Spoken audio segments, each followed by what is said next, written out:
Begin the morning by saying to thyself, I will meet with the busybody, the ungrateful, arrogant, deceitful, envious, unsocial. All of these things happen to them by reason of their ignorance of what is good and evil. But I, who have seen the nature of the good, that it is beautiful, and of the bad, that it is ugly, and of the nature of him who does wrong, that it is akin to me, not only of the same blood or seed, but that it participates in the same intelligence and the same portion of the divinity. I can neither be injured by any of them, for no one can fix on me what is ugly, nor can I be angry with my kinsman, nor hate him. For we are made for cooperation, like feet, like hands, like eyelids, like the rows of the upper and lower teeth. To act against one another, then, is contrary to nature, and it is acting against one another to be vexed and to turn away.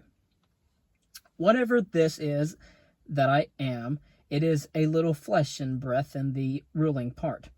Throw away thy books, no longer distract thyself. It is not allowed, but as if thou wast now dying, despise the flesh. It is blood and bones and a network and contexture of nerves, veins, and arteries. See that the breath also, what kind of a thing it is, air, and not always the same, but every moment sent out and again sucked in. The third, then, is the ruling part. Consider thus, thou art an old man. No longer let this be a slave, no longer be pulled by the strings like a puppet to unsocial movements, no longer to be either dissatisfied with thy present lot, or shrink from the future. All that is from the gods is full of providence. That which is from fortune is not separated from nature, or without an interweaving and involution with the things which are ordered by providence. From thence all things flow, and there is besides necessity, and that which is for the advantage of the whole universe, of which thou art a part, but that is good for every part of nature, which the nature of the whole brings, and what serves to maintain this nature. Now the universe is preserved as by the changes of the elements, so by the changes of things compounded of the elements. Let these principles be enough for thee. Let them always be fixed opinions, but cast away the thirst after books, that thou mayest not die murmuring, but cheerfully, truly, and from thy heart thankful to the gods. Remember how long thou hast been putting off these things, and how often thou hast received an opportunity from the gods, and ye dost not use it. Thou must now at last perceive of what universe thou art a part, and of what administrator of the universe thy existence is an efflux, and that a limit of time is fixed for thee, which if thou dost not use for clearing away the clouds from thy mind, it will go, and thou wilt go, and it will never return. Every moment think steadily as a Roman and a man, to do what thou hast in hand with perfect and simple dignity, and feeling of affection and freedom and justice, to give thyself relief from all over thoughts. And thou wouldst give thyself relief if thou dost every act of thy life, as it were the last, laying aside all carelessness and passionate aversion from the commands of reason, and all hypocrisy and self-love and discontent with the portion which has been given to thee. Thou seest how few things are, the which if a man lays hold of, he is able to live a life which flows in quiet, and is like the existence of the gods. For the gods on their part will require nothing more from him who observes these things. Do wrong to thyself, my soul, but thou wilt no longer have the opportunity of honoring thyself. Every man's life is sufficient, but thine is nearly finished, though my soul reverences not itself, but places thy felicity in the souls of others. Do the things external which fall upon thee distract thee? Give thyself time to learn something new and good, and cease to be whirled around. But then thou must also avoid being carried about the other way, for those too are triflers who have wearied themselves in life by their activity, and yet have no object to which to direct every moment, and, in a word, all their thoughts. Through not observing what is in the mind of another man, has seldom been seen to be unhappy, but those who do not observe the movements of their own minds must of necessity be unhappy. This thou must always bear in mind, what is the nature of the whole, and what is my nature, and how this is related to that, and what kind of a part it is of what kind of a whole, and that there is no one who hinders thee from always doing and saying the things which are according to the nature of which thou art a part. Theophrastus, in his comparison of bad acts, such as a comparison as one would make in accordance with the common notions of mankind, says, like a true philosopher, that the offenses which are committed through desire are more blamable than those which are committed through anger. For he who is excited by anger seems to turn away from reason with a certain pain and unconscious contraction, but he who offends through desire, being overpowered by pleasure, seems to be in a manner more intemperate and more womanish in his offenses.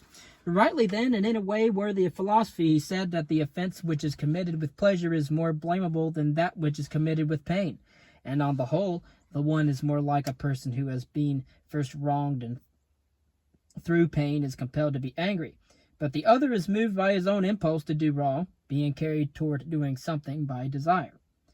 Since it is possible that thou mayest depart from life this very moment, regulate every act and thought accordingly.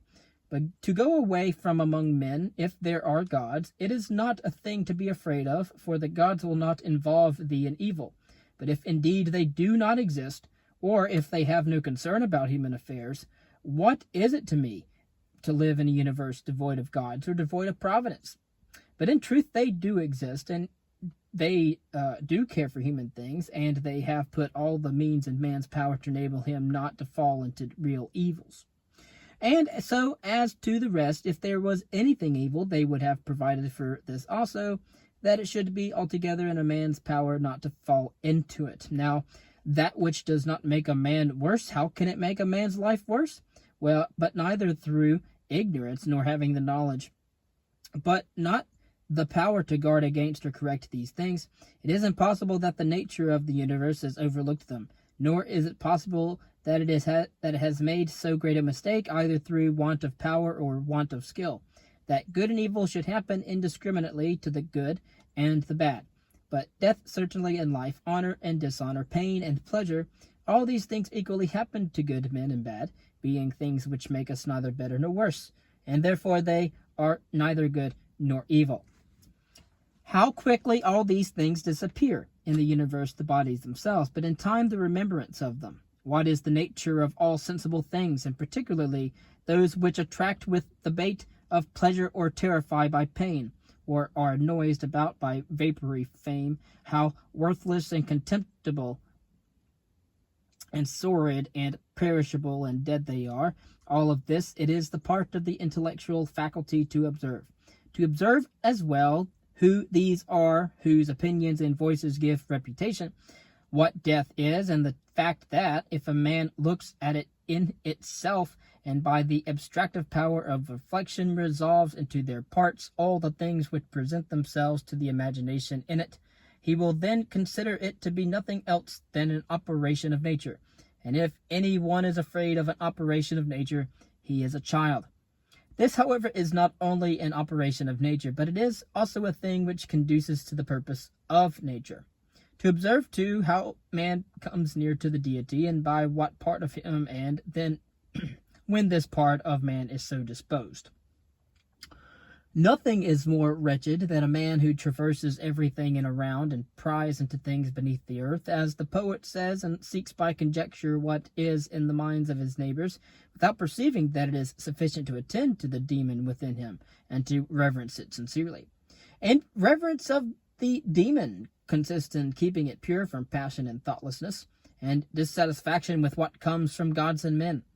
For the things from the gods merit veneration for their excellence, and the things from men should be dear to us by reason of kinship, and sometimes even in a manner they move our pity by reason of men's ignorance of good and bad, this defect being not less than that which deprives us of the power of distinguishing things that are white and black. Though thou shouldest be going to live 3,000 years, and as many times 10,000 years, still remember that no man loses any other life than that which he now lives, nor lives any other than this which he now loses.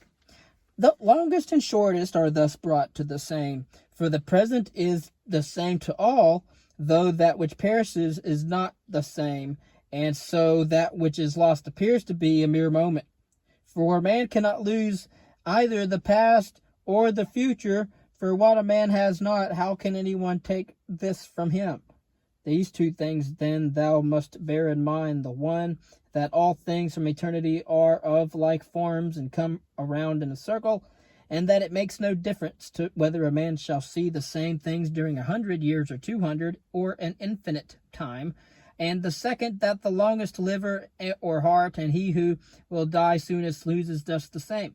For the present, it is the only thing of which a man can be deprived, if it is true that this is the only thing which he has, and that a man cannot lose a thing if he has it not. Remember that all is opinion. For what was said by the Cynic, monimus, is manifest. And manifest, too, is the use of what was said, if a man receives what may be got out of it as far as it is true. The soul of man does violence to itself, first of all, when it becomes an abscess, and as it were a tumor on the universe, so far as it can. For to be vexed at anything which happens is a separation of ourselves from nature, in some part of which the natures of all other things are contained. In the next place, the soul does violence to itself when it turns away from any man, or even moves towards him with the intention of injuring, such as are the souls of those who are angry.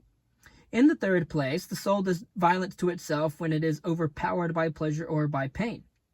Fourthly, when it plays a part and does or act or says anything insincerely and untruly.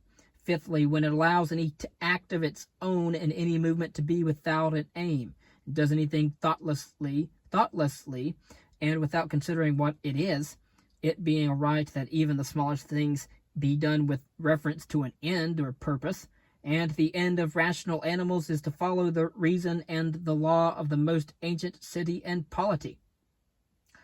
Of human life the time is a point, and the substance is in a flux, and the perception dull, and the composition of the whole body subject to putrefaction, and the soul of a whirl, and fortune hard to divine, and fame a thing devoid of judgment, and to say all in a word, everything which belongs to the body is a stream, and what belongs to the soul is a dream and vapor, and life is a warfare and a stranger's sojourn, and after fame is oblivion. What then is that which is able to conduct a man? One thing and only one, philosophy. But this consists in keeping the demon within a man free from violence and unharmed, superior to pains and pleasures, doing nothing without a purpose, nor yet falsely and with hypocrisy, not feeling the need of another man's doing or not doing anything, and besides accepting all that happens and all that is allotted as coming from thence, wherever it is, from whence he himself came, and finally waiting for death with a cheerful mind, as being nothing else than a dissolution of the elements of which every living being is compounded. But if there is no harm to the elements themselves, and each continually changing into another, why should a man have any apprehension about the change and dissolution of all the elements? For it is according to nature, and nothing is evil which is according to nature. This in Carduntum.